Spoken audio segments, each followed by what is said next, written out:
It's the bright purple that we're looking for, and this is the 9.5. This is what you're looking for. This is what you want to hydrate your body with.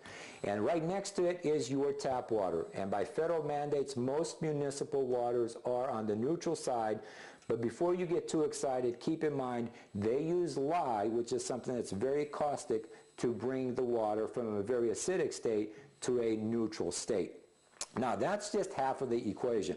What we want to do now is we want to talk about that oxidation reduction potential characteristic of these liquids that we talked about in our earlier presentation. So what we've got here is a meter that's just designed to kind of give us a benchmark in terms of where these liquids actually end up on the scale. And also keep in mind, the higher the oxidation reduction potential number is on the positive side, the more oxidizing effect that liquid will have.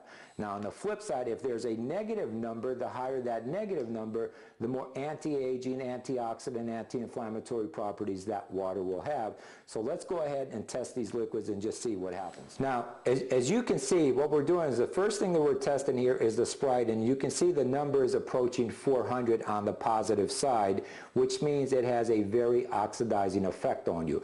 Now, I do a lot of work with naturopathic doctors and holistic doctors, and they all really caution the overconsumption of soda. Right next to the Sprite, as you can see, is the Gatorade. And what we're going to do here is we're going to check and see what the ORP value of Gatorade is. And as you can see, it's well over 400.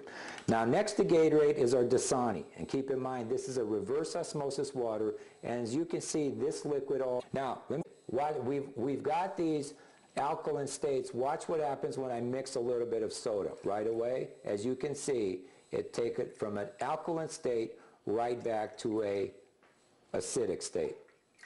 So it's very important that we stay away from too much acidity. The next thing that we're going to do here is we're going to actually do what we call a chlorine test. We're going to actually take ordinary tap water and determine whether or not there's chlorine, and we're going to do the same thing with our Kangen water.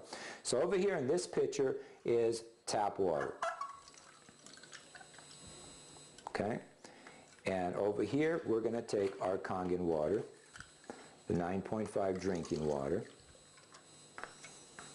And then what we're going to do is we're going to actually take this chlorine testing solution, put 4 drops of this solution in each of these waters. So here we go.